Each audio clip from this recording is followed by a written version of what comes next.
Stand by, sir. Good morning, Nigeria, and welcome to Daybreak, reaching you from the nation's capital here in Abuja. And of course, we are live on all social media handles right now, streaming on Facebook and on YouTube. And of course, if you're watching us, depending on what platform you are using to watch as well, Star Times channel 164 and on other free channels. Thank you for joining us this morning, and it's great to have you. Hope you had a great weekend. Right. Good morning, Nigeria. Welcome to Daybreak on Trust Television. How was your weekend, Ayuba? Well, it was very busy. It was a very, very busy weekend for me, I would say, because I had a lot of engagements, here and there, and then, of course, couple up with work and everything. So doing too many things at the same time. So were you forced, to join the queue for Phil? Because it's crazy. It was crazy. So what I did last night was to see if I could just rush out in the evening to see if I could get well, and then get into the filling station. I discovered this long queue of people, and I'm wondering what's going on. And it appears that it was only one pump that was, supplying fuel to people on the claim that the other fuel pumps, there's no more fuel in them and all that. This is bad, for Nigerians. Really, it's really hectic. And the NNPC is saying there's a lot of fuel, but why are the filling stations hoarding this fuel and causing us to go through so much pain? It's crazy. Each time you see these things begin to happen, then it's, signals you that, it's almost the end of the year. In Nigeria, it's almost like a tradition, or say a culture for price of fuel to just, go high when it's end of the year. And it's sad. Although we didn't see that happen last year, hopefully that we're not going to see that happen this year again. And for people hoarding, please, can you just release we really need to jinx this, hoarding of fuel and all of the traditions that we get to see when it's the end of the year. It's really sad. Well, if you're just joining us, this is Daybreak on Trust Television. As usual, we're going to be starting the show with Today in History. Take a look.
Well, there you have it. Today in history, and of course, today is World National Parents and Teachers Day basically in the United States. And for me, that stands out. Yes. Because it's something to talk about. Parenting, goes along with teaching of children and kids, and that determines a whole lot, in our world and in our society. Education is the bedrock of every society. I mean, that's almost like a cliche now. And so whatever it takes to take that seriously is what we should be doing. If it means creating awareness for more parents and for more teachers to take on involved. Yes, to understand the sensitivity of their responsibilities in educating young children and, raising them in the best way that they can. I think that's the way to go. Yeah. This day is celebrated in the United States, but I think we should imbibe that here as well. Don't you think so?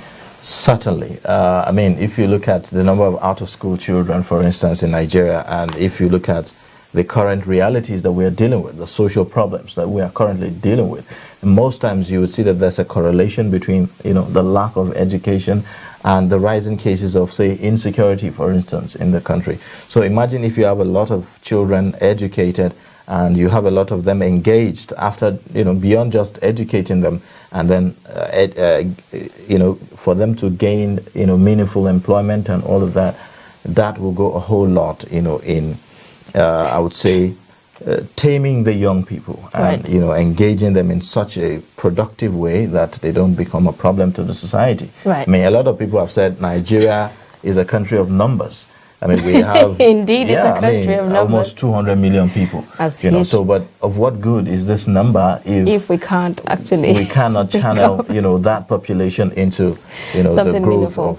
of the country and all of that. And education is the primary. And this, the family is one important agent, of socialization where the child actually learns from before he moves out to the school.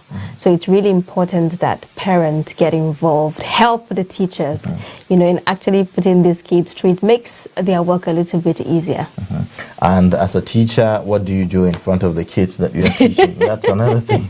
These days we see a lot of things on social media and all of that. We find, teachers molesting children, kids, and all of that. These are sensitive issues that must be paid attention to. So what do you teach young children? I mean, we heard about how that children, they learn by observation more Indeed, they do. Whatever you are telling them. Everything you do. So they are watching you very closely.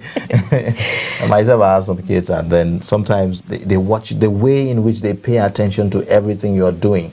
They don't even pay attention to whatever you are saying. No, it's exactly what are you they seeing you do? Yes. And so that shows how important it is for parents and children, and teachers, and how important it is also to fund. Parents and teachers, they play a very important role in the funding and in the well-being of school systems, in Nigeria. I recall back in the days, this parent-teachers meeting that always happened. Yes.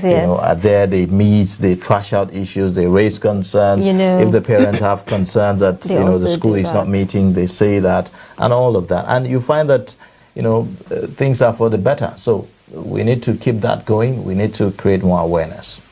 Right. So, you're still watching Daybreak on Trust Television. Right about now, we're going to take a look at some of the stories making headlines, but we're going to do that after this quick timeout. Stay with us.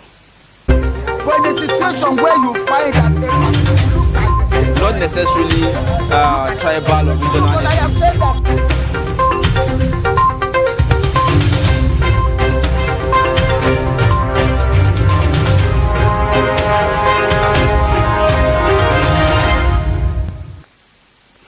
All right, thank you for staying with us. And if you're just joining, you're watching Daybreak on Trust Television, reaching you live from the nation's capital. Now, this morning, let's take a look at the stories that made the headlines, beginning with the Daily Trust newspaper. And on Daily Trust newspaper, the first story there on page 6, as a matter of fact, says 800 teachers lost to insurgency in Northeast. That's according to the NUT. Over 50 Kano filling stations shut as fuel scarcity looms. Of course, the very issue we started bantering about. Now, the lead story also says, disquiet as customs officers extort motorists on highways. With a rider, we are made to pay between 10,000 to 150,000 naira. That's according to motorists. Petrol legal. Show proof of extortion. That's according to the NCS spokesperson. You'd also find the picture there showing you some officers of the Nigeria Customs on patrol there. Anambra Guba, Soludo coast to victory. That's on page 10. And then at the very bottom, Senators kick as CCT treats 30 cases in 10 months. Abducted chief imam's son bitten by snake while escaping from kidnappers. Terrible. Herdsman hand over family member to police for killing farmer. Now the story about the NCS officers extorting motorists and all of that, well, I would say that is most likely a two-way thing. I mean, if you look at the persons extorting, they must have found one reason or the other to do that. So it's either maybe that my suspicion is that the motorists are carrying some illegal goods or And they of need some to sort, move them. and then they need to move them, and so they have to do some kind of sorting and all of that. But either way as you look at it, it's not good for the economy. It's not good for our system. We need to have a system that can grow without being disrupted by smuggling and other forms of criminal activities. Well, that's it. These are the stories that made the headlines on the Daily Trust newspaper this morning. Okay, let's take a look at some of the stories on the Punch newspaper. Right on page 34, banks, insurance firms rake in 22.6 billion from MDAs. Federal government meets customs as 566,000 metric tons of India Thailand rice arrive Benin Republic. And on page 22, you'd find Senate knocks CCT for ignoring corruption cases from CCB. And on page 7 of the Punch newspaper, politicians jostling for 2023 eyeing uncertain future. That's according to Adeboye. And the Punch newspaper is leading with the story Anambra governorship poll. Soludo set to win. Leads in 17 local governments. APC alleges rigging. Wow. One would say that a lot of people didn't see ABGA, taking the lead in the Anambra governorship elections, but you're going to see the details of that story on the Daily Punch, on the Punch newspaper rather. And the writer is saying PDP, YPP win in one local government each. APC yet to win. The other writer is saying we won't accept result. ABGA rigged, claims APC. And on page 6, you'd find Salami report, Magu on half pay, 16 months after suspension. You'd also find 43-year-old man arrested for beating daughter to death over persistent crime. That's absurd, isn't it? Very, very absurd. Still on the Punch newspaper, you'd find Pantami's professorship. ASU panel grills photo registrar, recommends litigation. So these are some of the stories on the Punch newspaper. I mean, the discussion about the Anambra polls, that definitely it's going to be everywhere, as expected this morning. And I mean, if you look at ABGA being the incumbent party in the state, the ruling party in the state, so to say, they seem to have an edge. And the candidate, Charles Soludo, former CBN governor, appears to be leading, in that election. Eventually, it's going to be announced. But from what we see so far, election results from 17 local governments shows that he is leading in that party. Well, we get to see the outcome. Of course, in every election, there will be a winner and a loser. And that's why we have, election tribunals, all the time. So in case of disagreement, politicians can always, go to the courts for them to get, final verdicts. Well, let's take a look at other papers this morning, and the Nation newspaper is what we're looking at now. The first story there says how Nigeria can be greater by Adeboye, and that's on page 5. Cleric decries corruption. Well, of course, it's a major conversation on our national, growth. And of course, you would find also Ikoyi building victims' families besiege IDH. With a rider, death toll rises, and that's on page 6 of the Nation. And the next story there says Jai's Bank grows profit by 54% to 3.3 billion naira in third quarter. That's on page 18 of the Nation newspaper. Pantami, ASU probe panel clears photo, and that's on page 7 as well. You would find below the nameplate, rice smuggling on the rise. That's Minister laments. Tier 1 banks' assets hit 46 trillion naira. And then somewhere below there, you would find above the lead story drug dealer behind multiple UK-bound consignments in NDLA nets. The lead story says Soludo coasting to victory with a rider. Abga candidate wins 18 of 20 councils. YPP, PDP take one each. Final results after supplementary poll holds in Ihiala tomorrow. And then at the very bottom, you would find 2 abducted Baptist worshippers shot dead, 3 hospitalized.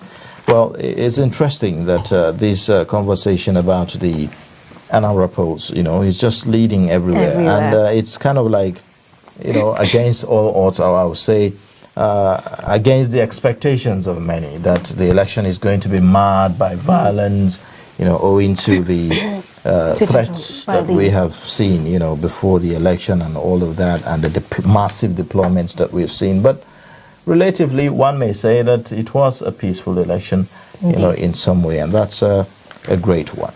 But, some have raised concerns with regards to, observing COVID-19 protocols and all of that, saying the election was kind of rowdy and didn't observe the COVID-19 I mean, do we observe COVID-19 protocols in the market? Let's be realistic. For many people, not many really take the issue of the COVID-19 thing seriously. So almost as if all the protocols, the safety protocols have been thrown to the winds, in recent times. If you go to the markets, you go to the schools, you go to, gatherings, large social gatherings, you don't see people maintain all of that. So I do not really expect anything different with elections, Okay. I think we're going. Let's take a short break now. When we come back, we're going to take some of the reports that our reporters brought in from the Anambra election. Stay with us.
Latest updates on current topical issues and breaking news by downloading the Trust TV mobile app on your Android devices. Go online, click Google Play Store, search Trust TV, install the app, and get doses of unfiltered information on happenings all over the world in your pocket.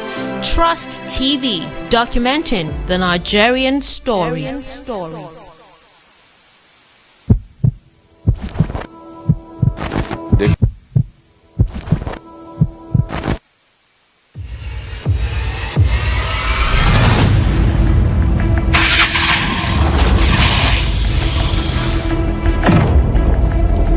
Nice to see you, sir. You got a 10-year-old son, a 12-year-old son.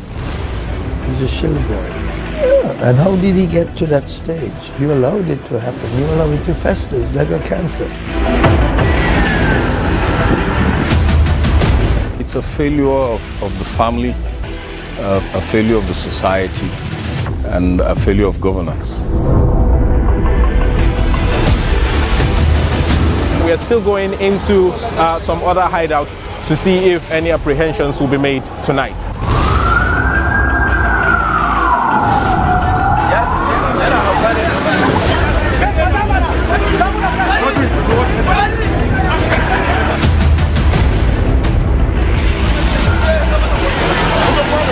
To operate within the context of the law with much respect to human rights.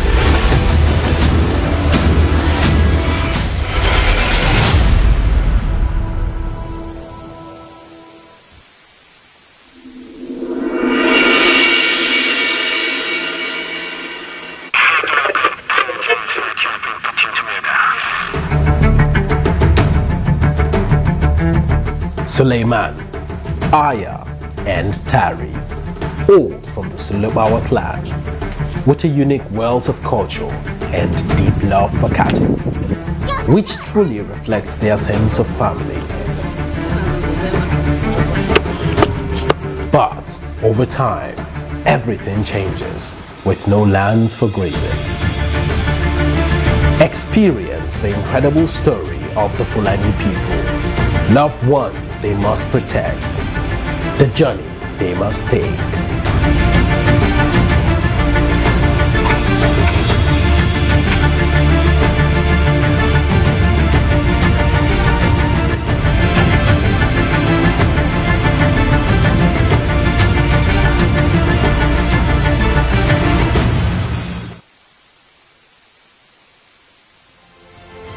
Get latest updates on current topical issues and breaking news by downloading the Trust TV mobile app on your Android devices. Go online, click Google Play Store, search Trust TV, install the app, and get doses of unfiltered information on happenings all over the world in your pocket.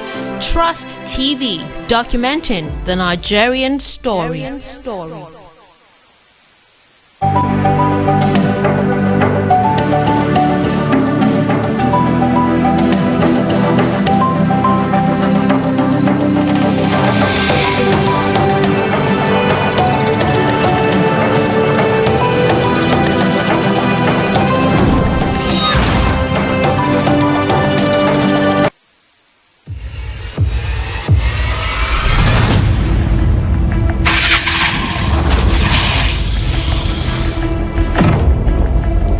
Nice to see you, sir. You got a 10-year-old son, a 12-year-old son. He's a shill boy. Yeah. And how did he get to that stage? You allowed it to happen. You allowed it to fester. It's like a cancer. It's a failure of the family, a failure of the society, and a failure of governance. We are still going into some other hideouts to see if any apprehensions will be made tonight.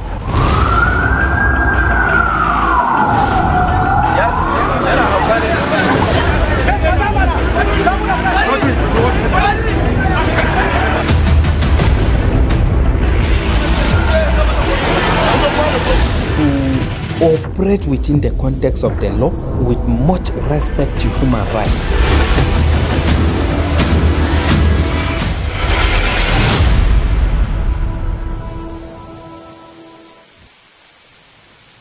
All right, thank you for staying with us. You're watching Trust TV's Daybreak, reaching you live from the nation's capital in Abuja. Now, let's take a look at the special reports.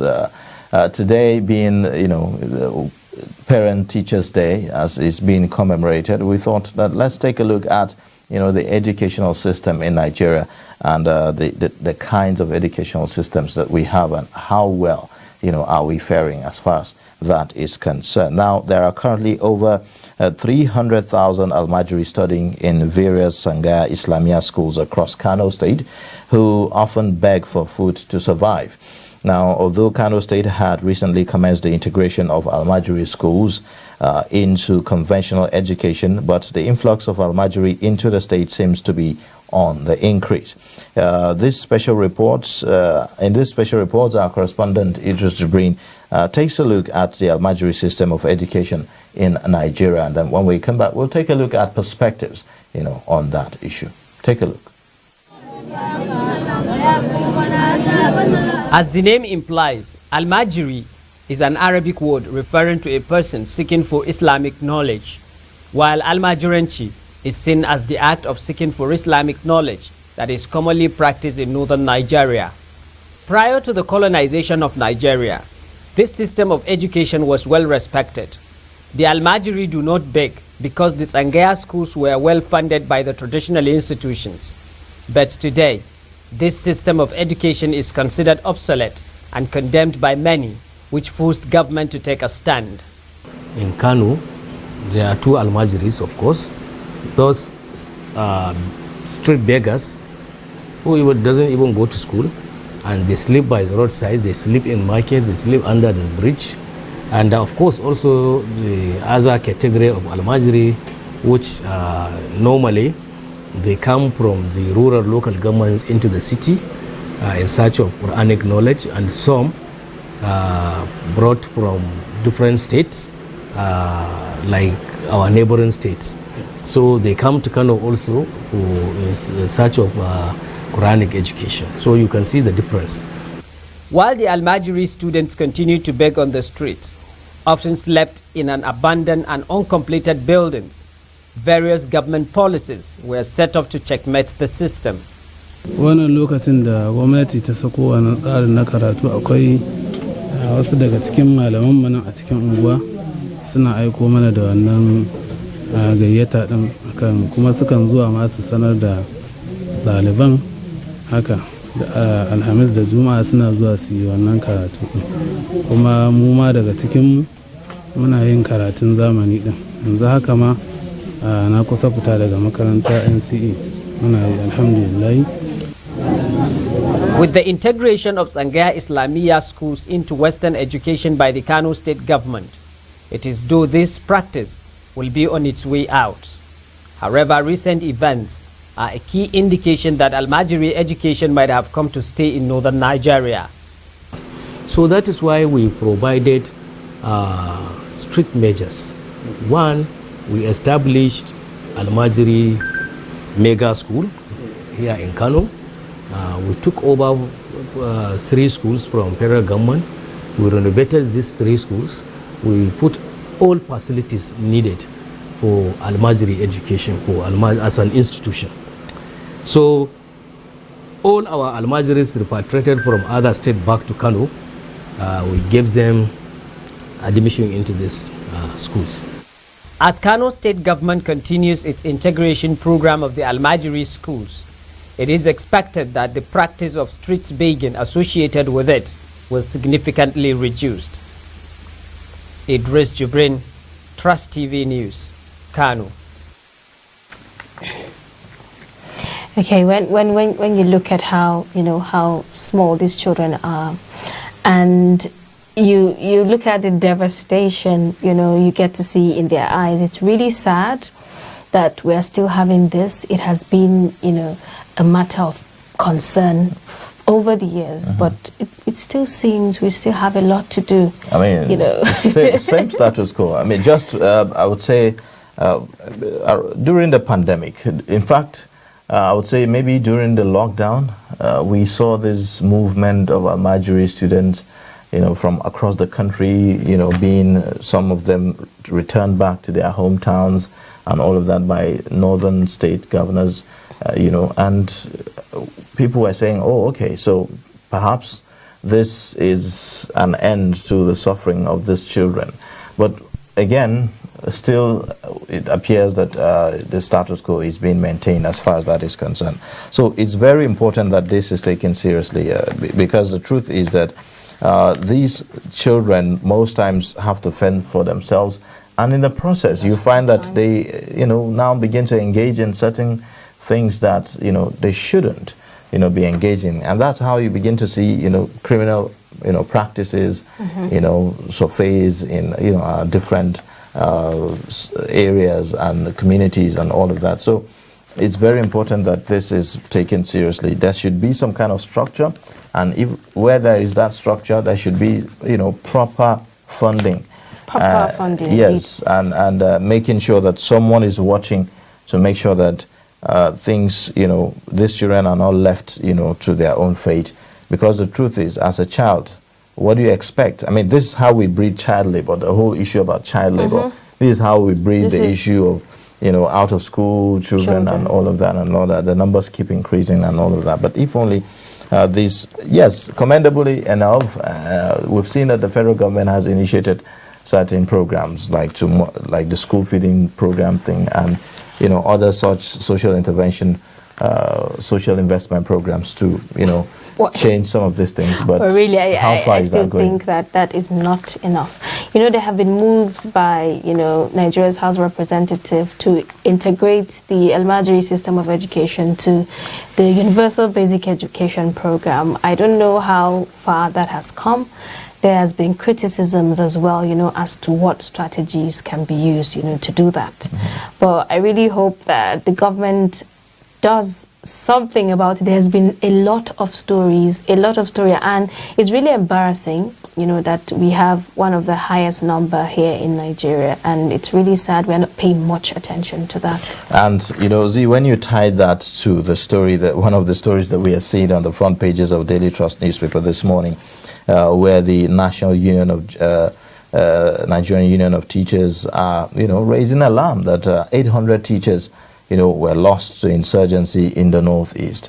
Lost in the sense of, kidnapping or, being, taken, by these insurgents and all of that. Because most times when they invade the schools to take the children, in most cases they also pick up the teachers, alongside and all of that. So when you see such stories, you just feel like, well, it appears like the education system in Nigeria is under threat. I mean, let's not forget the impact that the COVID-19 pandemic has had, on school children's education, not just school children, but even adults, universities, tertiary institutions, and all of that. So you just, wonder. There's just so much happening at the same time. So much is really going on, and that's why when you talk about, lifting 100 million people out of poverty in the next 10 years and all of that, one wonders what strategy, looks almost impossible. Exactly. What strategy is going to be used to do that? Because the truth is that education is next to alleviating poverty. Right. If you want to, to alleviate poverty, first you start treating, poverty of the mind, and only education can do that for you.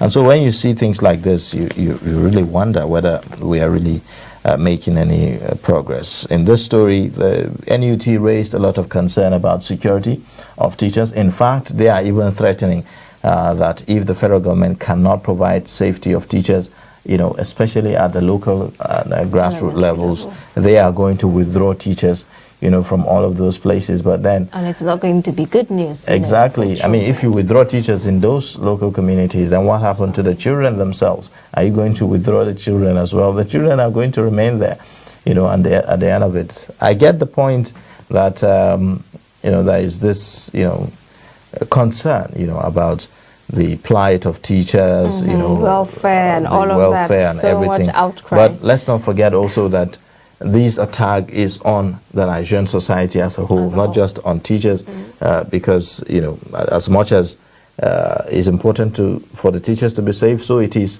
for the children also, to be safe. So generally, I would say that security, yes, we should have security in our schools.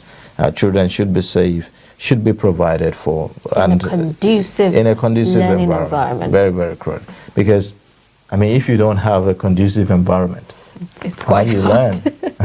How do you learn? It's quite hard. It's very, very difficult to do that.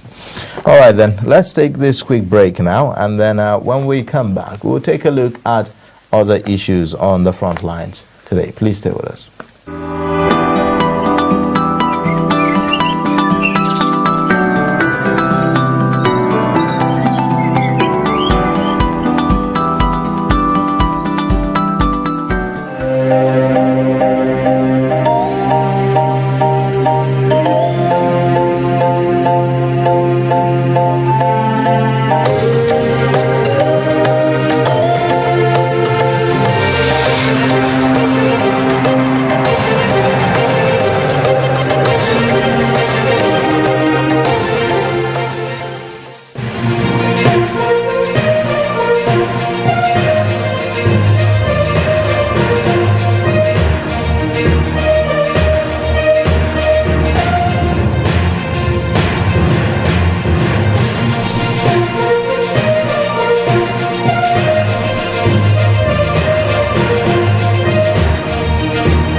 issues and breaking news by downloading the Trust TV mobile app on your Android devices. Go online, click Google Play Store, search Trust TV, install the app, and get doses of unfiltered information on happenings all over the world in your pocket. Trust TV, documenting the Nigerian story.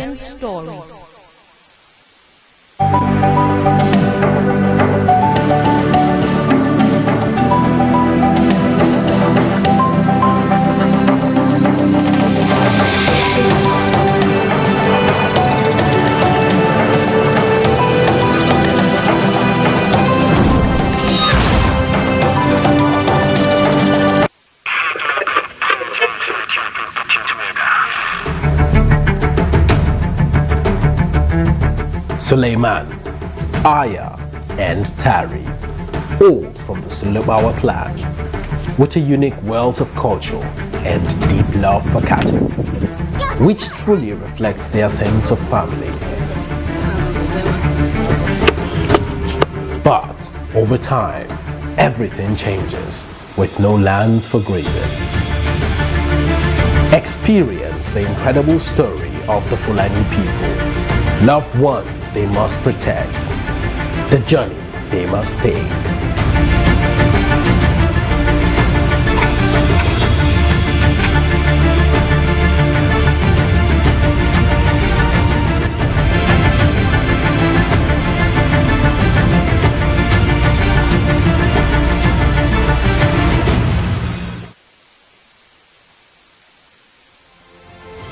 Get latest updates on current topical issues and breaking news by downloading the Trust TV mobile app on your Android devices. Go online, click Google Play Store, search Trust TV, install the app, and get doses of unfiltered information on happenings all over the world in your pocket. Trust TV, documenting the Nigerian story.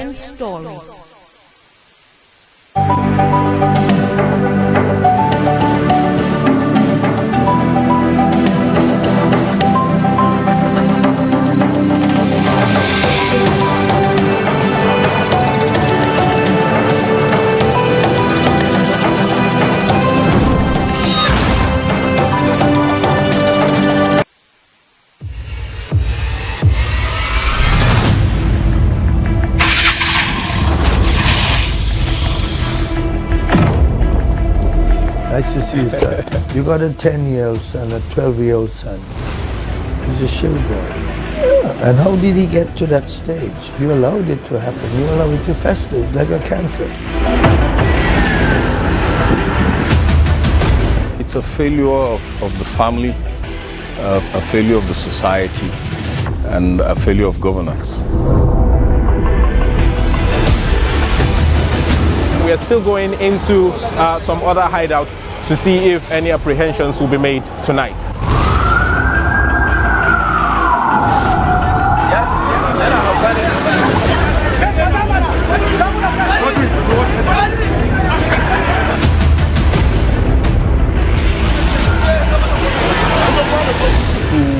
To operate within the context of the law with much respect to human rights.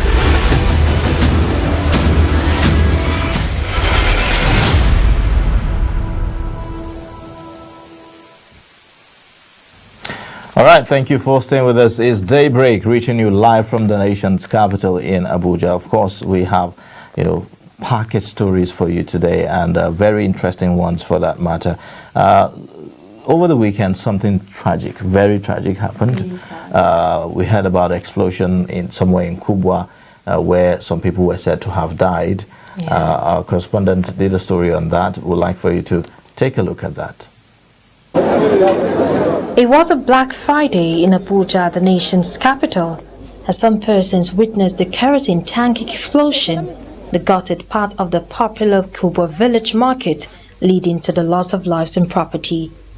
According to reports, the incident happened around 6 p.m. when traders were almost closing for the day. The sudden explosion consumed 2 shops, while some roadside traders were also affected. What happened there yesterday was so very terrible. Very terrible. When the thing happened, I was thinking it's an explosion. Because the way the thing sound, the way it escalates, explode up, honestly. Every we that we are even back of it, I was back of it when it happened. We that there, we even run away. If there's any effective fire service station around here, they should identify, because they have failed. They have failed. What is the essence of emergency? They have failed. They were not here. Efforts from people around. It was at the extreme end when lives has been lost, damages been caused. You know, it's quite unfortunate. Responding to the claims of the fire service not showing up in time to extinguish the fire, the acting director, FCT Fire Service, Sani Saidu, speak. No, that is a lie. Okay. See, do you know this NYSC come here? Just a stone throw. So our people, they were there because NYSC corpus, they are having this monthly exercise. So they normally call us to position our trucks there in case of any fire outbreak within the camp. So we are just here. Like the other one that is... The Federal Emergency Management Agency, FEMA, was also at the market to respond to the incident. We were all here. All the first responders were on ground. We had the FCT Fire Service Kubwa Station, Asokoro Station and Zuba. We all turned out. NEMA was here, FCT Emergency Management Agency, the police, Civil Defense, Road Safety, we were all on ground. When the explosion happened, so far we have recorded 6 deaths. The bodies have been taken to the mortuary. We have eight people in Kubwa General Hospital. They are receiving treatment. Some people took their relatives to some other hospitals. We are yet to get the final figure. So far, that is what has happened, and everything is on course. Effort to speak to the police proved abortive, but in a statement released by the police spokesperson, Josephine Ade, the police command has commenced investigations into the unfortunate fire incident. As it stands, the kerosene explosion in the village market in Kubwa has left a devastating effect on traders and for people who have lost loved ones as a result of this explosion. Mardia Umar, Trust TV News, Abuja. Quite sad and terrible news. According to reports, 5 were burnt beyond recognition. But you know, what really is sad about this is one of the eyewitnesses was saying there was no fire service that could come, immediately to their rescue. Does this say that, our firemen are inefficient? Because I can remember sometimes when these fire outbreaks happen, when you call them, they either say there's no water or there's no fuel. All manner of rescues. All of that. I mean, the thing is that if you look at our system, our institutions, they are not prepared to respond to emergency situations. We do not have a police system, a fire service system, that is capable of responding to emergencies. So when you are in a desperate situation, you give a distress call. In most cases, the chances are you may not get the immediate response for whatever situation that you might be in. So, and it's quite sad, really. Now, even if when you manage to get the response, it's slow. So it happens, and then before you get the response, maybe hours later think about it. Let's talk about the issues of kidnapping and all of that, for instance. We heard about how bandits will go to certain communities and villages, operate for hours, 2-3 hours, and there's no response from any security agent. And that's because most times you don't even find the security officials within a very close distance, so they are sparse, sparsely located, and so it becomes a problem addressing emergency situation. We can only hope that something can be done, on this to make sure that we have a much more efficient system when it comes to fighting fire. And sometimes, aside the problem of even the firefighters coming to the scene in good time, you also have this problem of them having access to the place where the fire is happening because of, you know, the lack of planning in, you know, some of the locations. You know, access to the real place becomes a problem, and so you find that even when they get there, they are stranded because they cannot find their way in to where the fire is happening. But I think be that as it may, it's very important we have a system that can respond to emergencies. Right, but I think in developed world, they've found a way, you know, to deploy other methods, you know, in responding to emergencies. Like we see in other countries, sometimes they use choppers, you know, and all of that to have, if we can't have access on the ground, we could go all the way up. But we don't get to see that, and we've seen countless times where, you know, the Nigeria Fire Service are saying they've gotten new this, new that, but still we're seeing such situation. It's really sad. And you know, guess what? Well, see, if we are struggling to, you know, have an efficient, you know, firefighting system in place, then dreaming of having choppers, you know, to do the job may look like a dream that is too far away, you know, from us and all that. But if only we can even have, you know, something much more efficient, I think that will go a long way in helping, you know, if possible, attend to some of these pressing issues, because I mean we cannot have people dying every day. Just a few days ago, it's about the Ikoyi building collapse, you know, where many experts will tell you, well, it's as a result of negligence, you know, from experts to maintain the standards, to observe the regulations, you know, that is required to raise certain, to raise that kind of structure. But I mean, this is where we are. So Nigeria, we should abide by our laws. We should not, in the name of trying to cut cost, you know, cut cost. We don't need to cut cost when it comes to disasters, when it comes to emergencies. These are pressing needs, and I think if this is one of the many things that the government can do for the people, it's really, really very important that they do that.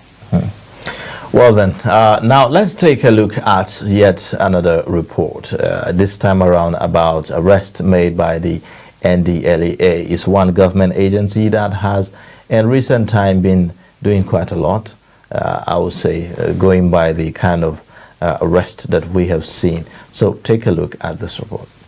Welcome to the Rehabilitation and Treatment Center of the National Drug Law Enforcement Agency, NDLEA, in Gombe State. Located in the city of Gombe, this center supports drug addicts to recover from the damages caused from taking illicit substances. This man has been a drug addict for a number of years. I started using drugs 6 years ago, and honestly, since then it has been horrific for me in my education basis, spiritual basis, and also I can say physically. But throughout those 6 years, it has been like unbearable for me. So my dad resorted to like taking me to a rehabilitation center just like this. So honestly, my recovery has been not that easy, because as an addict, when coming out of addiction, you know, it's like I would say it's like passing through hell on earth. NDLEA authorities say between January and November 2021, 92 clients have been rehabilitated, including women, but that was possible after some series of coaching. We have a lot of things. In this place, we have programs for them. From day one you started, you come to this place, we put you on our program. We have timetable that from morning till evening, we make sure that they are busy doing one or two things. You can see the sports facilities. We have computer center.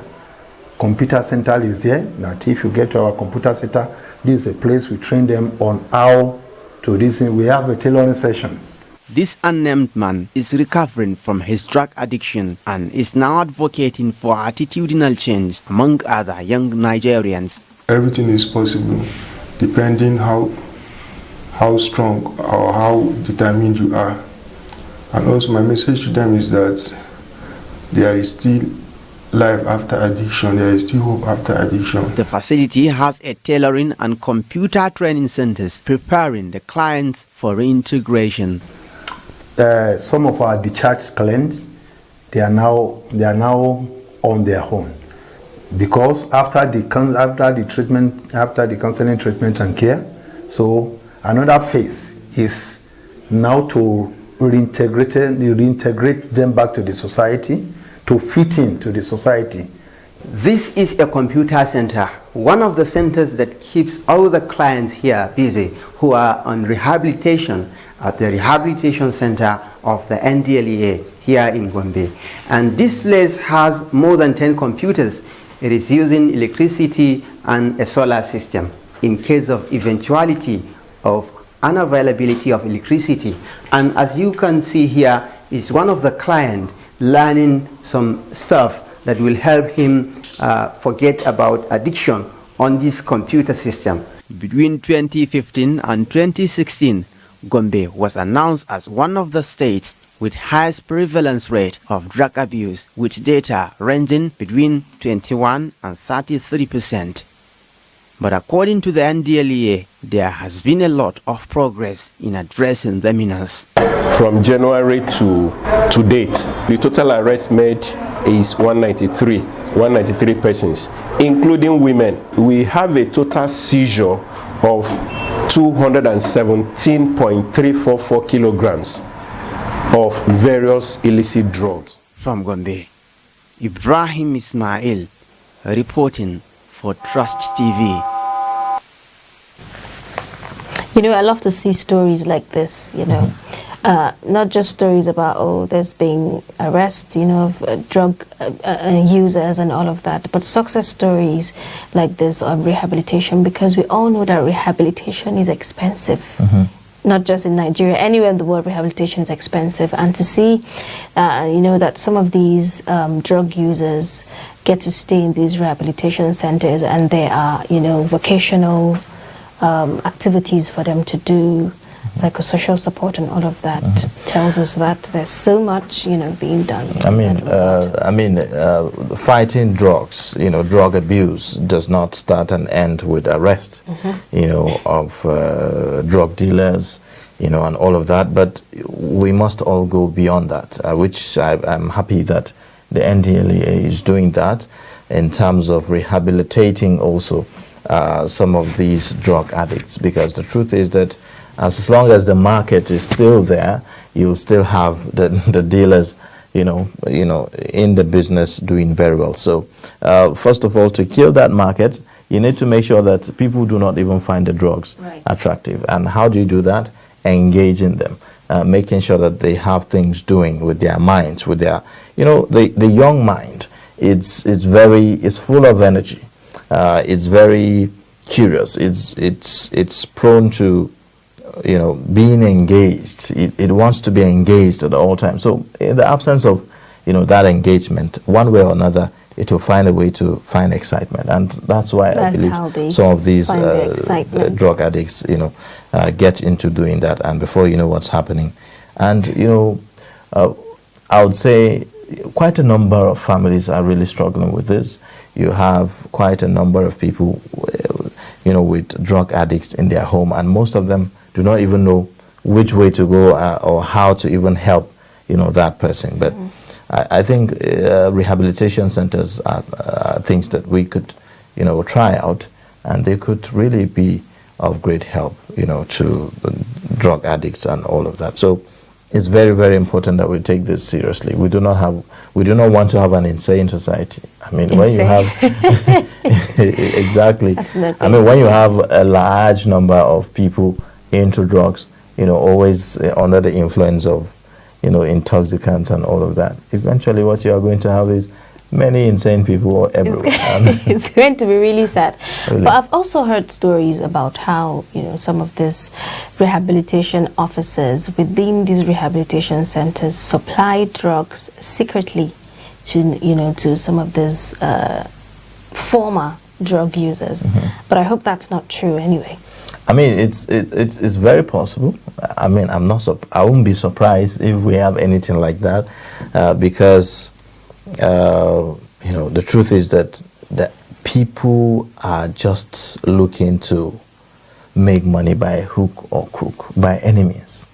my enemies. And you know what's surprising? How there's so much money in drugs. I don't know. I don't know why. Yes, because the addiction, it gets when there's a level the addiction gets to where these drug users can do anything to get money.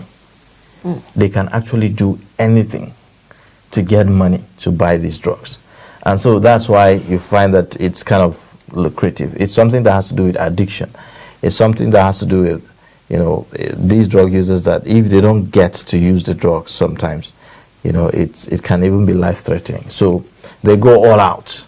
And so you find that people are having one thing or the other. Maybe they possess certain things. You find that people can go as far as selling those things. Oh, wow. Yes. It can be that yes. serious. Haven't you seen people that don't stay with phones? I know a couple of people that they have this phone today. Maybe someone gives them the phone. Then come next week or next 2 weeks, ask him on the phone. He doesn't have any. And so people feel like, okay, why are you selling the phone? We need to reach you at every point in time. So they get another phone. My goodness. And then the person says it. Some of them, they use the money to take drugs. Terrible. One other thing, that's really absurd and really sad is the rising number of young women that are into drugs.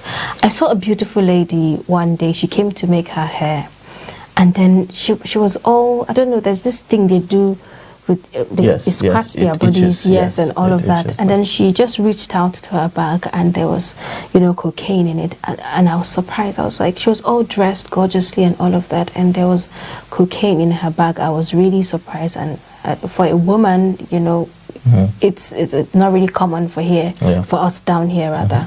But it's sad. Even though some women now take not the cocaine in itself, but other forms of drugs. For instance, the tramadol, and the rest of them.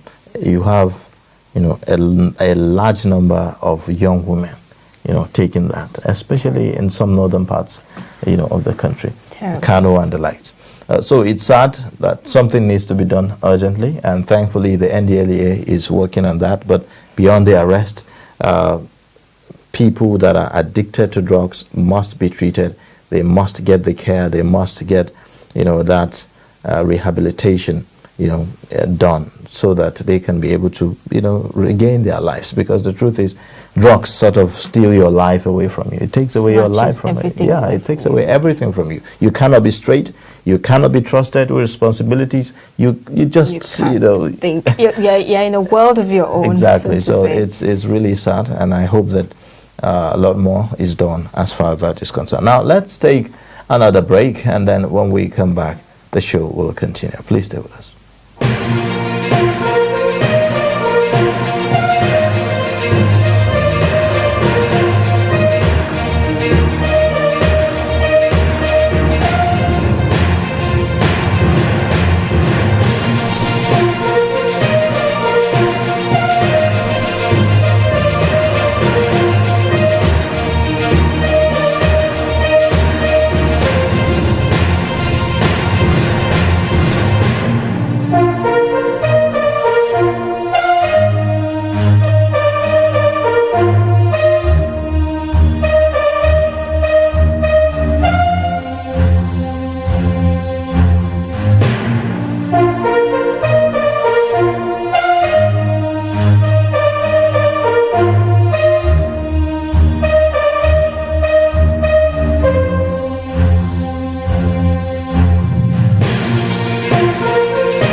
Suleiman, Aya, and Tari, all from the Sulubawa clan, with a unique wealth of culture and deep love for cattle, which truly reflects their sense of family. But over time, everything changes with no lands for grazing. Experience the incredible story of the Fulani people, loved ones they must protect, the journey they must take.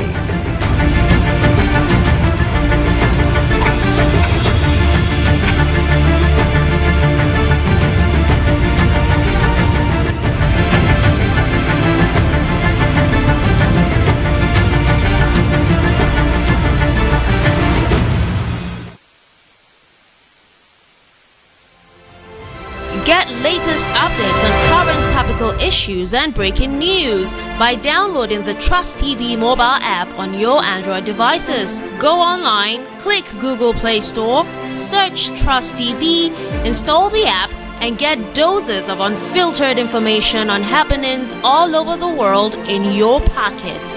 Trust TV, documenting the Nigerian story.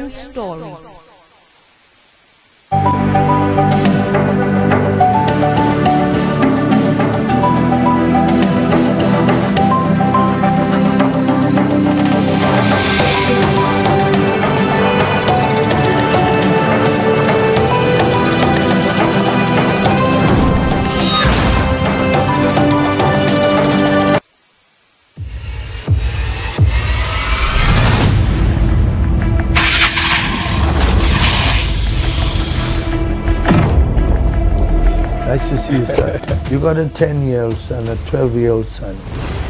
He's a shill boy.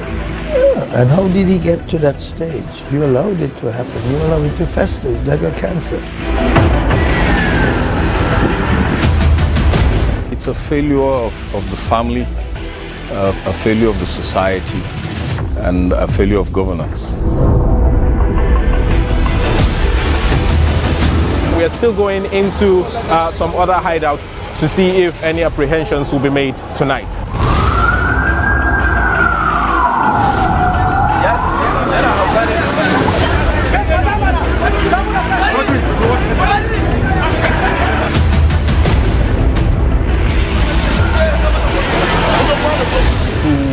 To operate within the context of the law with much respect to human rights.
All right, welcome back. You are still watching Daybreak on Trust Television. Now let's take a look at some of the breakdown of the election results in Anambra State. Yes, the election over the weekend. Well, I would say that the numbers, if you look at the total number of people that came out to vote, I would say that it's quite low compared to the total number of people that registered. But let's just take a rundown of the outcome of that election as we have them at the moment. Now, the four major political parties in that election is the APC, APGA, PDP, and YPP. Now, Anambra State has a total of 21 local government areas, and at the time of, I would say, at the time of getting this report, 18 states have been announced, and we want to just quickly take a rundown of the results so far. Now, in Dunukofia, you have APC with 1,991 votes. APGA is leading with 4,124. The PDP had 1,680, and of course the YPP with 1,360. That's on the election. Okay, let's take a look at the results in Oka South. We have the APC having 2,595, APGA 12,891, and the PDP 5,498, then YPP having 919. All right. Now, in OE, the total votes gotten by the APC was 2,830. You have also 6,133. APGA, that's I would say in the lead position. Then PDP 2,484, and then 900 for the YPP. Okay, let's take a look at the total number of votes in Anocha. APC is APC 20,085 votes, 2,085 votes rather. APGA 6,911 votes. The PDP 5,108 votes, and YPP 868 votes. All right. Now, Anambra East. In Anambra East, you have the APC with 2,034. Also, you'd have 97,746 for the APGA, and then 1,380 for PDP, and then 559 for the YPP. Okay, let's take a look at the total number of votes at Ayemalum, with the APC taking 2,409 votes, APGA 3,424 votes, PDP 2,804 votes, and the YPP 407 votes. In Idemili South, the election goes this way. You have APC with total votes of 1,039. APGA had 2,312. And then you have 2,016 for the PDP, then 752 for the YPP. Back in Onitsha South, APC 2,050 votes, APGA 4,281 votes, PDP 2,253 votes, and YPP 271 votes. All right. In Jikoka, you have the votes for the APC 3,216. You also have APGA with 8,803.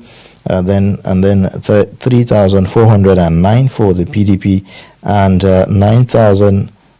924 for the YPP. Apparently, the APGA is leading virtually in all the local governments that we have mentioned so far. Indeed. Let's take a look at the total number of votes.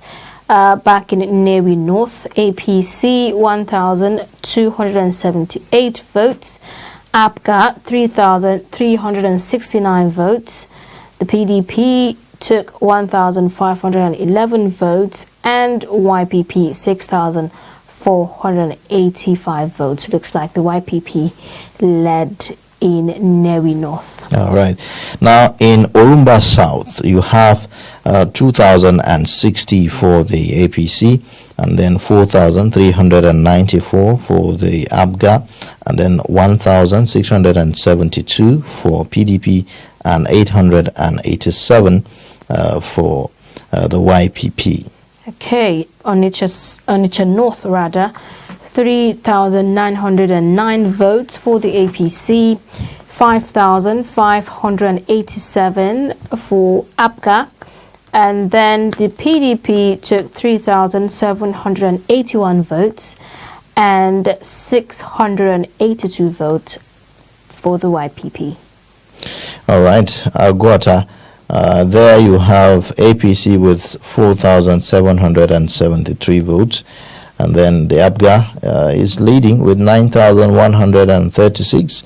Then, of course, the PDP 3,798. And then 1,070 for the YPP. Okay, let's take a look at total number of votes from Ogbaru. APC took 1,178 votes. ABGA 3,051 votes. The PDP received 3,445 votes, while the YPP took 484 votes. All right. Now in Idemili North, you have 2,291 votes goes to the APC, and then 5,358 to the ABGA, and then 2,312 for PDP, and then 902 for the YPP. Okay, Ekusigo, 1,237 votes for the APC, 2,570 votes for ABGA, 1,857 votes for the PDP, and 727 votes for the YPP. Now in Newi South, the APC had 1,307 votes, and then the ABGA had 3,243. Then 2,226 votes goes to the PDP, while 1,327 votes goes to the YPP.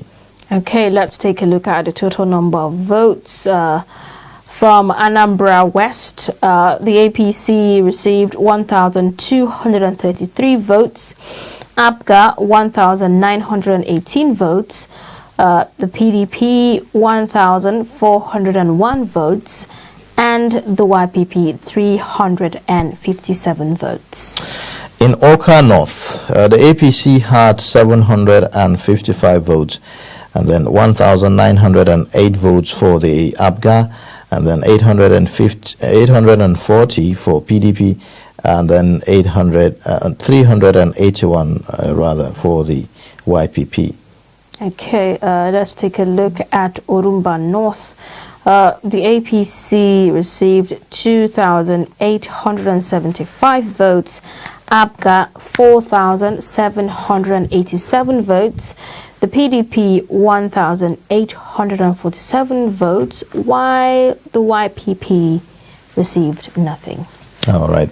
Now, results for Ihiala is still being awaited, and then the final results for the election is also being awaited to get the final victor in that election. It's quite very, very interesting, you know, to have this rundown. This is an election that many thought that it's not going to hold for one reason or the other.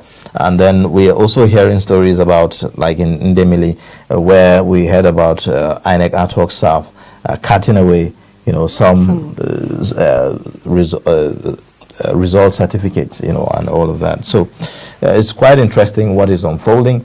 We'll be joined by a guest who will be giving us, you know, updates and perspectives on the Anambra election, you know, as an observer. He will join us shortly after this break. Please stay with us.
Suleiman, Aya, and Tari, all from the Sulubawa clan, with a unique wealth of culture and deep love for cattle, which truly reflects their sense of family.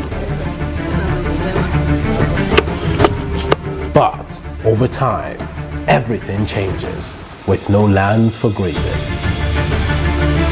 Experience the incredible story of the Fulani people, loved ones they must protect, the journey they must take.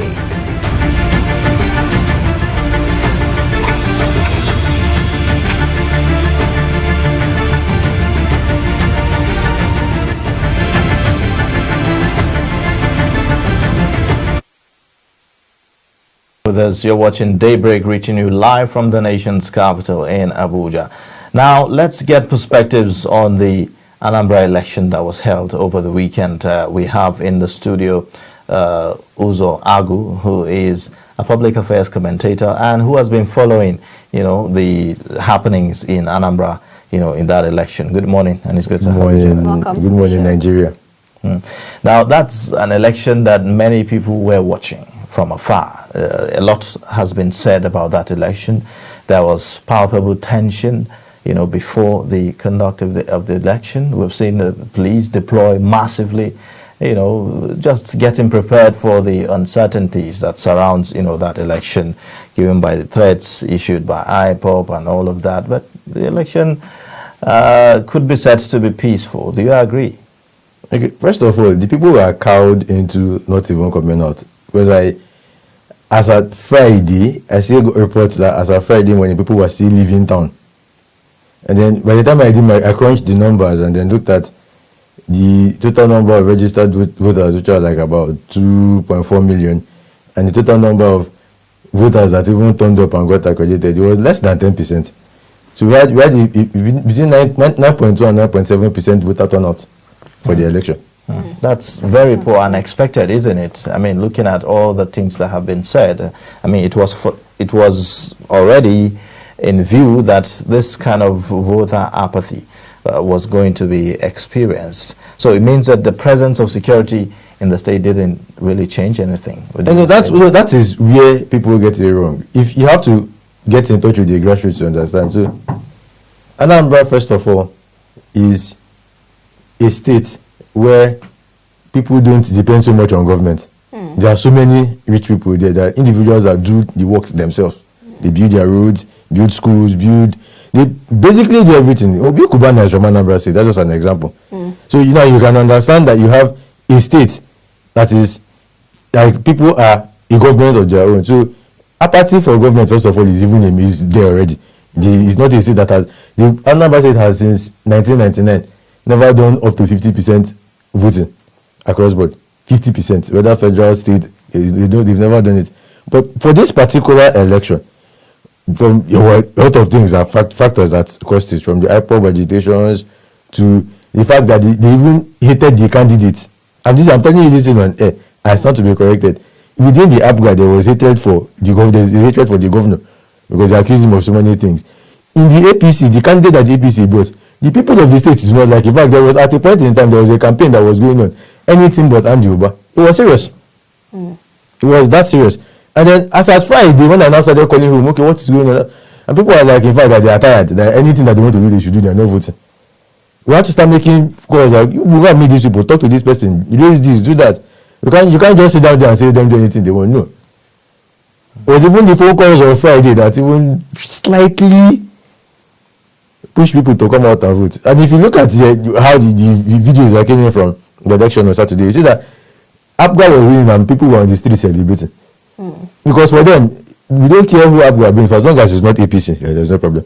Okay. Now, the International Society for Civil Liberties and Rule of Law gave a report on the Anambra election, saying that there was not enough security personnel in Onitsha and other parts, of Anambra State. Is that true? They will have to say that to the face of the Inspector General of Police and the Commandant of the National Civil NSCDC and the army people, because the police alone deployed, according to them, 35,000 policemen. So if 35,000 policemen was not enough security for Anambra State election, So you are not telling me that 35,000 is not enough, or the IG lied. That is where these people should. That I won't say that, because Onitsha, there are two places that even did not bring out so much votes. Onitsha and then the capital, Awka itself. Awka, the number of votes that came out of Awka, less than 5,000. Less than 5,000. Capital city. Okay. Now, would you say APGA, having this large number of votes was expected? Yes. APGA is a sentimental party in the state. It's the party of Ojukwu, and Ojukwu is their hero. So for as long as Ojukwu remains the hero, you can't win APGA in Anambra state election. No matter who they bring, it is Ojukwu's party. It is their hero's party, and they are sentimental about it. This is, first of all, it is there is nothing, you can't even take it away from them. And then APGA is now like the official Catholic party, and the Catholic Church has a very strong say in Anambra politics. So it's not about the candidate; it's about the party. It's the party. It's not the candidate. Now, how, in your opinion, that this voter turnout thing, do you think that that's an impact on the outcome of the election? Yes, it is, because, like in the setting, where I was yesterday, we concluded first of all that people that we said yesterday afternoon we were trying to look at the lessons we learned from the election, and one of the things we discovered was that people that go around and banding themselves around as political bigwigs that have numbers are actually liars. Because the last person that they camped on, is it Tuesday or Wednesday, from APGA to APC, he said he decamped with 10,000 followers. But look at the result at the election at the polls. The APC candidate won his primaries with 230,000 votes. Where are the 230,000 people that voted for you in the primaries? We can't find them. So at the end of the day, every political party should learn from Anambra State that noisemakers will be noisemakers and politics is grassroots. Very strong point there. Very strong point. Now, what do we know so far as far as the outcome of the elections and the submissions made by the collection officers? Okay, so about 15 minutes past midnight this morning, is that the INEC REC made her submissions. So 20 out of 21 local governments have been announced, with APGA taking 18 out of them. But the last local government, there were no elections because, of course, it was alleged and proven that the electoral officer absconded with 41 of the 42 result sheets. So she has requested that a supplementary election be held on Tuesday before she can now finally make her final submission. So that's where we are now. So Ihiala local government, there was no election in there. Somebody technically absconded with the electoral document. Who does that? So do you have an idea, or what do you expect from Ihiala? Okay, that is going to be funny, because right now we have the numbers. APGA has 103 plus thousand, PDP has 51 plus thousand, APC has 42 plus thousand, and YPP has like 20 plus thousand. So this is where the problem is, and that local government, the local government that has registered voters of 113. So except all 113 people plus 113,000 people plus come out to vote, right? If that is the case, then it might be dicey. If the same apathy we saw play out, that played out on Saturday, still plays out in Ihiala, then APGA has just taken the day. All right. Now, what would you say about the INEC's deployment of the new systems, in that election? Would you say that it's satisfactory? Did it help? Okay, so INEC has to really do something. This is for me now. If INEC, I don't do this as a consultancy, but let me just help the good professor.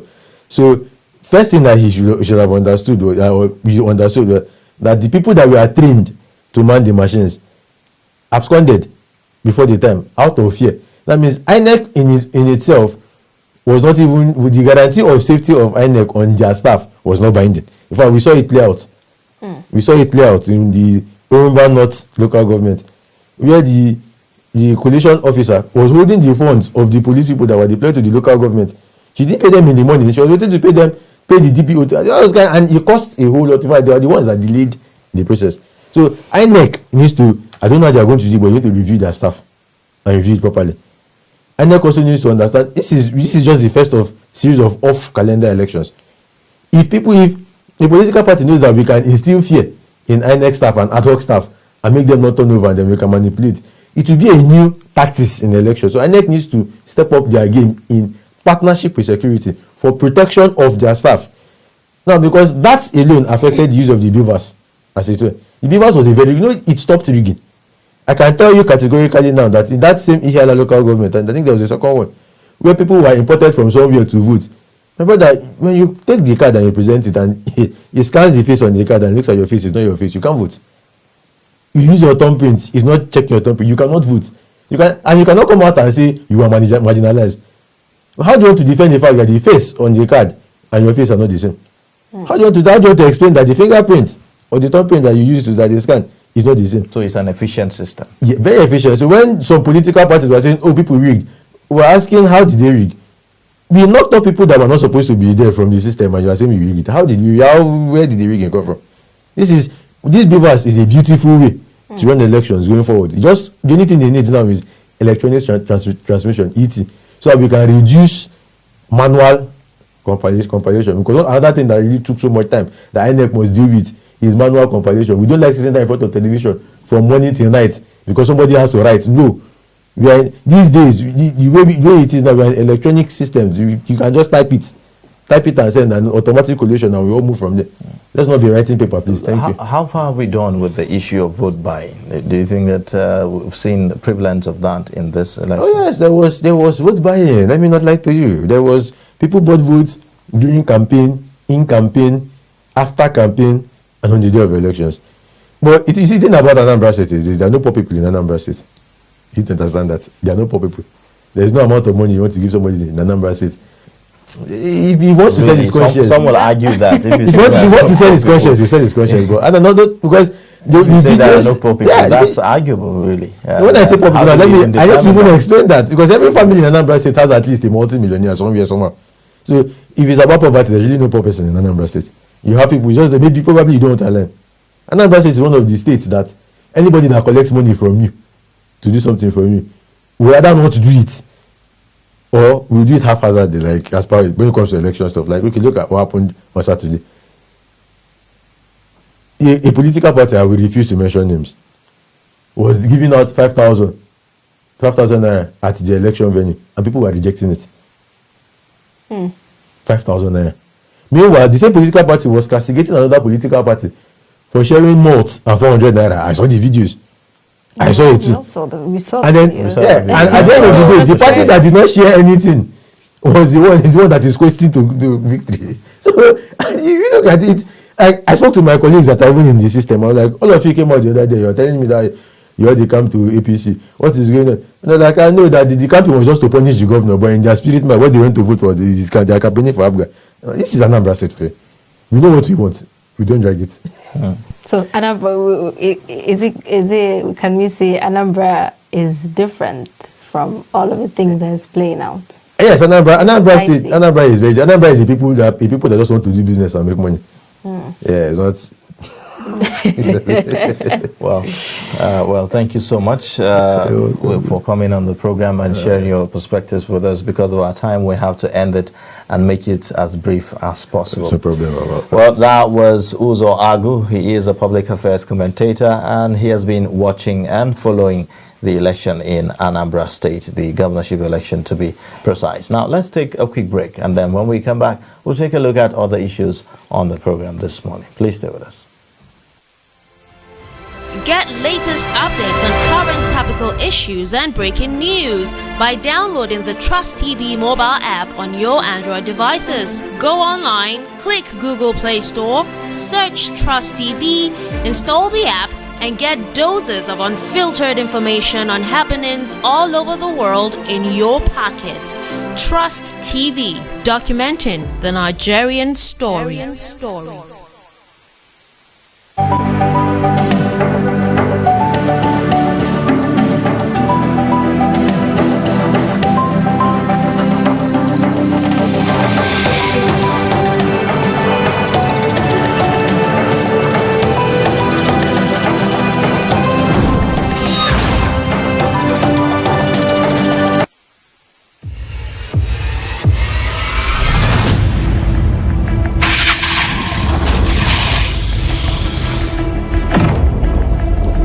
Nice to see you, son. You got a 10-year-old son, a 12-year-old son. He's a shill boy. Yeah. And how did he get to that stage? You allowed it to happen. You allowed it to fester. It's like a cancer. It's a failure of the family, a failure of the society, and a failure of governance. We are still going into some other hideouts to see if any apprehensions will be made tonight.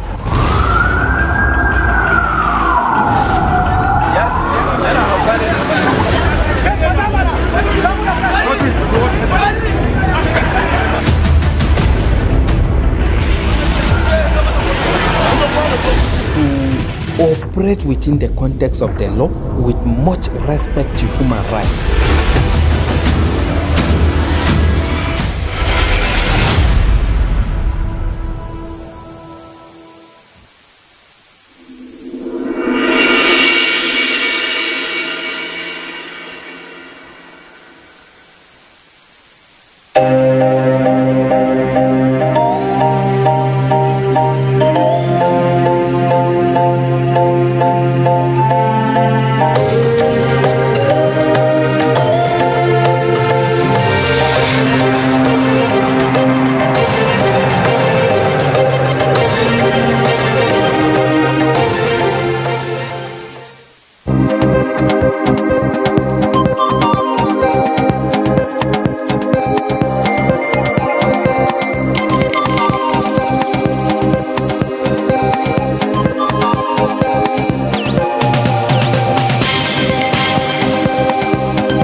All right, if you are just joining us, this is Daybreak on Trust Television, and we are halfway through the end of the program. But before we end the show, we have another guest in the studio, Yushau Shuaib, a publisher and public relations practitioner. He's going to be talking to us about managing public perception and behavioral change. Welcome to the show. Thank you very much. Now, well, by way of introduction, ignoring public perception in policy formulation or implementation can be catastrophic. Opinion once formed is difficult to change, and this explains why government use incentives to effect behavioral change. Public relation practitioners deal essentially with managing and disseminating information for government or individuals to change perceptions. Now, our guest in the studio will be talking to us, about how to manage public perception. Let's begin by looking at the trust between leaders and the led in our context, which is, of course, Nigeria. That is something that many experts have hammered on. The fact that government struggles to pass across information, and even when they pass across the information, the believability isn't really there, because many people feel like, well, government is just propaganda. They don't mean what they are saying. So let's start by saying, is Nigerian government having the best of public perception as it is right now? Well, thank you very much. I'm glad to be here. When we talk about public perception, we're talking about how the public are persuaded to believe on particular issue. In public relation, especially when it comes to critical management, we have three issues to look at. We look at the issue of crisis management, which is different from issue management, and also reputation management. But of all this, the facts remain that everything should boil down to reputation management. and PR management about the perception, the positive perception about not only even the government in totality, even the embodiment of that government, maybe the principal officer, the minister, and so on and so forth. The facts remain that the government provide the accurate, responsible, and timely information when it really matters. That's what we'll have to ask ourselves. And sometimes, something are happening in reality. Government is doing very, very well in some sectors. But the fact is, do they have the competent, qualified, experienced communicators to send the message? And how reliable are the channel of that communication, or even the kind of information they send? Well, that's why we in Public Relation only empathize on the fact that most of the image makers or the spokesperson of the system are not acquainted, having the necessary skill to send the information. So the issue of the perception we're having, in fact, by the time you sit down, when you talk about in PR Nigeria, we used to do what we call media audit for organization. And on media audit we try to look at it basically on 3 steps. Is it positive? Is it negative? Or it's in between, whether negative, positive, that is fair. And then mark you, most of the time, when you look at the government, the kind of information they send, they tend to make it look, even though it's supposed to be positive, they only look at an aspect that is what, either fair or negative. So what are we talking about? What we're talking about is that, yes, no matter what you do, you have to ensure that you have capable hand to ensure that that information is sent appropriately and responsibly. So in public relation, basically what we always talk about PR, we are looking at it from the perspective of establishing mutual and beneficial relation with the public. And definitely you can't achieve that one without what? Without the channel.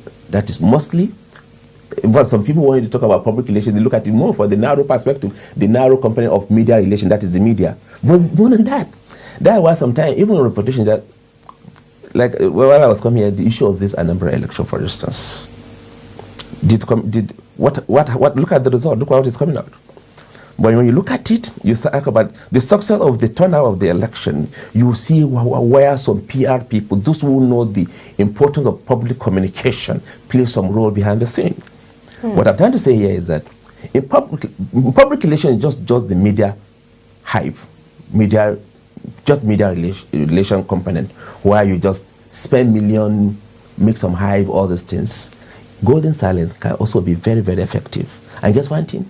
Even some behind the scenes strategy, we call them strategic communication, where you meet the real stakeholder, talking to them behind the scenes, because that is the essence of public relation. Establishing and sustaining mutual relationship. Well, you know, some people, to a layman, some will say, well, public relations looks like advertisement to them. Does it have that element? Thank you very much. In fact, that is, I'm very proud to be a PR practitioner. There's nothing wrong in taking the element of advertisement. But PR people, we don't look at advertisement value. We would rather take advertorial value, because between advertisement and editorial, there are differences. Okay. The PR people, we believe, for instance, this is what I'm talking about. For instance, we know even the house media is saturated now. Let's take Daily Trust, for instance. 46 pages, maximum maybe 60, where there's a lot of advert. But the fact is that you will see that you send a story and you believe if I'm a PR person, for instance, and then I want a story in Daily Trust, and I know that story is worthy, and when you send the story, what happened to the editor? They look at how many stories they have, how many elements of newsworthiness they have, and you realize that they believe strongly that story is newsworthy, but they don't have space for it. So what you are doing at that level, that communication, you are not doing the advertisement. You are doing the advertorial, because the company of advert and editorial, because you believe that information needs to go. Then you now use advertisements complement. That's why they call it advertorial. In essence, what I'm trying to say is that not every time when you send a story that they can have a discussion time of looking for the element of newsworthiness. But the fact still remains that not every information you send they will use. But when you find as a PR person very essential that information has to go, then you have to use that components. But between PR and public, there's a lot of gap. And guess one thing? Many people, many readers, even viewers, believe in the believability and trustworthiness of information that goes out as news than advert. Because how many people actually read that? All right. Now, how would you say that, bad public perception affects implementation of policies, say, for instance, by government? Come again? How does, bad public perception affect the implementation of policies by government, for instance? Yes, that is if it's not well managed. Because, like I keep on saying, the challenge where we have to define the fact that there are different rules between what media does and what PR people do. And when you look at that from that part, you know that definitely when we talk about PR, we look at it from the fact that we want what I normally call the C, the 4C. For every PR person, every organization, when they want to deal with the media, they only want to have the coverage. They want to have fair coverage. Coverage. They want to cover their activities, how reliable it is. They want fair coverage. Similarly, they also want what? To some extent, to avoid misquotation, they want to have control on the contents. You get it? They want to have control. And they also want to have the contact and these chances. So what I'm trying to say in essence is that you'll see sometimes the PR people, because we can see how media, out of the fact that they want to make their story newsworthy, they will now try to twist the headline and give it different meaning to the readers. That's why we talk about PR people working on control. Even though as much as the media will not like all this press release, they like to go and cover assignment. But why do you want to have challenges the media, the money institutions are facing? It's from mischief of some, I don't want to say media, how they twist some stories. So the PR people only want to have the control. But we won't deny the fact that the media also require this 4 element of what I call I. Most of the time, what they want actually, they want the PR people, the information manager, the public institution to provide them with information, something that is fresh, that is new. Okay, now we've seen the emergence of digital platforms, the use of social media, websites, and, the YouTube and the rest of them. How would you say that we are deploying these technologies in public relations in Nigeria, and how important it is, really? It's very important because some challenge we are facing lately is the issue of fake news. And the fake news today, journalism today is not like before. Especially now when we are talking about stream journalism. Anybody can wake up today and say, what? I'm a publisher. What does it cost? Social media. The advantage of social media are many, just a disadvantage. And when we talk about social media, we're talking about what? The affordability. With 1,000 naira, I can get the website. The affordability, trackable 24/7. You understand? And then it's participatory, unlike other. Now, the fact still remains that social media, whether we like it or not, it has come to stay.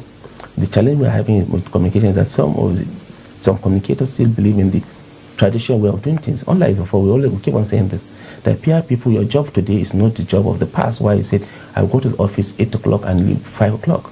With social media, 12 midnight, you'll be called by media to respond. So the issue is that the PR practitioners have to know the value of social media. And guess one thing, whether we like it or not, those PR people that know the value of media, they are having their own media. They are creating their niche. In fact, in the next, if you are not careful, some of like Trust and other media, you'll find it, you'll be competing with other PR unit of organization.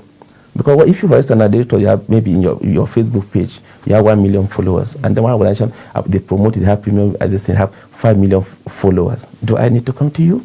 And with social media now, we're not taking over, we don't want to take over the job of media, but the fact is that today, because of social media, PR people who know their own, who know their right, they know that they can have their own media, have control on their content, and guess one thing, the media will come to their website and pick their story. And we have seen these days that the time you call a PR and say, please just go to our website, or go and check our tweet. So that's a challenge.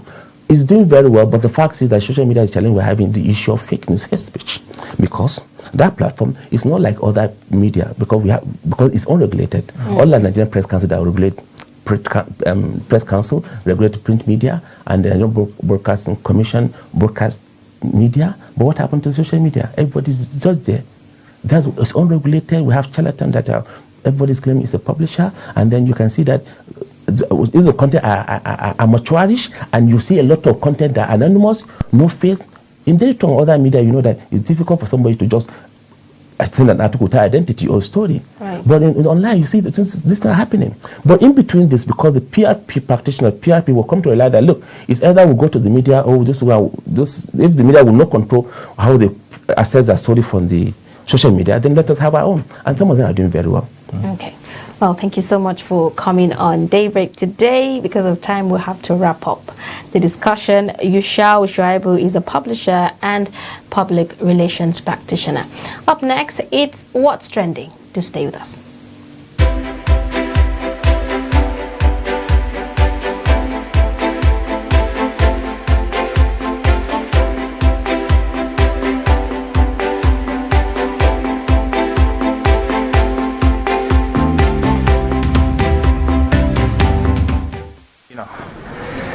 I've been around the world, and I've never seen an airport as insane as this one you have here in Lagos.